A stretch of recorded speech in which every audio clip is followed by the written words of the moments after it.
Welcome to a whistle-stop tour of the Scuderia Toro Rosso factory in Faenza, Italy, and its wind tunnel in Bicester, England. All Formula One cars look very similar to one another because they all have to comply with very strict technical regulations set down by the FIA, the federation that governs the sport. Their main concern is safety, while the new rules for 2014 onwards also acknowledge the sport has to head for a greener, more ecologically responsible future. F1 development is therefore a constant battle between the rule makers and the cleverest brains in motorsport, who are always thinking of getting round the rules to squeeze more speed out of the cars. What makes the difference is the way each team interprets those regulations, trying to get the most performance out of each component to ensure the car generates as much downforce as possible, that the relationship between the suspension and the aero parts is at its most efficient. This and so many other parameters, when put together in the best way possible, can produce a Grand Prix winner. Designers look at the rules and decide where they want to go, putting together an outline of bodywork, power unit, suspension, tires and so on. A designer might even use an old-fashioned drawing board. But the bulk of work is done on a computer using a program known as CAD, Computer-Aided Design. This allows designers to work on every part of the car in 3 dimensions on a screen, producing thousands of drawings for each new car. How can you tell if the design is going to work? More computers this time operating a system known as CFD, or Computational Fluid Dynamics, which gives an initial analysis of all the design work done so far. It looks at the flow of air around the car, seeing how to get the best out of each item singly and as part of the overall package in terms of its aerodynamics, currently the most important factor for car performance in Formula One. CFD can even assess the effect of heat from the engine and other components on the rest of the car. Once it was thought that CFD would do away completely with the need for a wind tunnel. But it hasn't, which is why one of the biggest departments within Scuderia Toro Rosso is the wind tunnel, based in Bicester in England's Formula One Valley.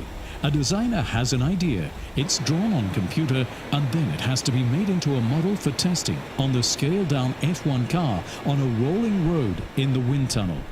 This is where speed of work can lead to speed on the track. The difficulty is making that part for the model quickly, evaluating it, then getting the actual part designed in the design office, after which the drawings have to go to manufacturing for the part to be made.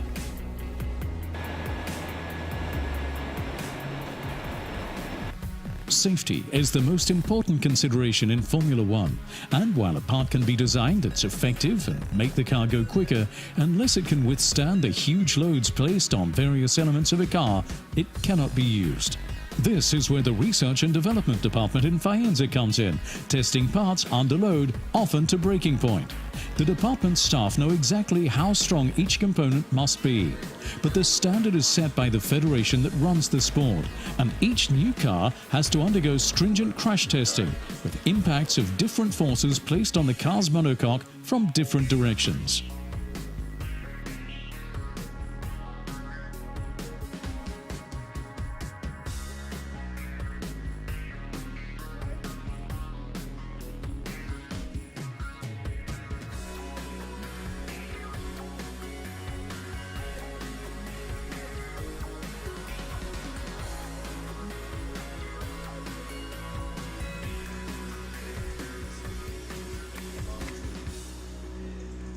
So far, no one has got their hands dirty in building the new car, but now it's time to see the machine shop where the car actually starts taking on a real form.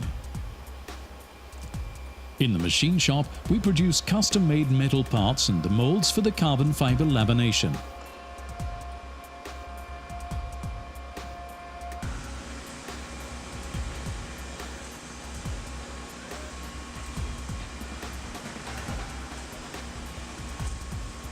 A clever machine called an SLS, or Rapid Prototyping Machine, that can turn around parts for the wind tunnel very quickly.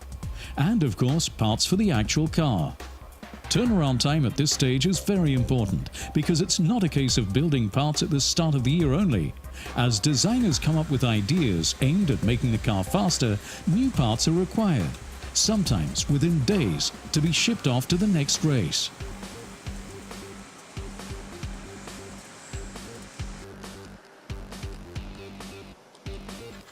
Racing cars used to be made of aluminium body panels fitted to a steel space frame of tubes. Then in the 60s there was a switch to an aluminium monocoque construction, doing away with the need for a space frame. Then in 1981 came the first ever carbon fiber composites monocoque, which revolutionized the sport. As time passed, more and more parts were made of this incredibly strong material, replacing the more conventional steel and alloys. Until today, almost the entire car, chassis, bodywork, suspension is made from it. Hence the importance of our composites department. Carbon components are made with several layers put down in various different ways depending on how flexible, strong or rigid they need to be. Once laid up, they're vacuum packed and then cooked in the autoclave, which is essentially a giant oven.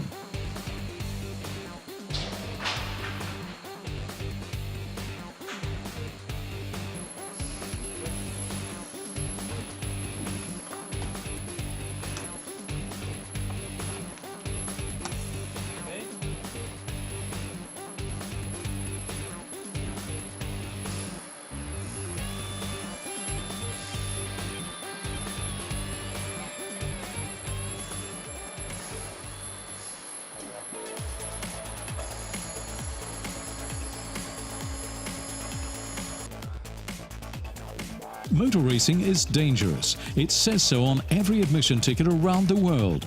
Therefore, the work of the Quality Control Department is vital, using laser scans of parts and other sophisticated crack testing and lifing equipment to ensure that parts, both brand new as well as those that have returned from a Grand Prix weekend, are good to go again.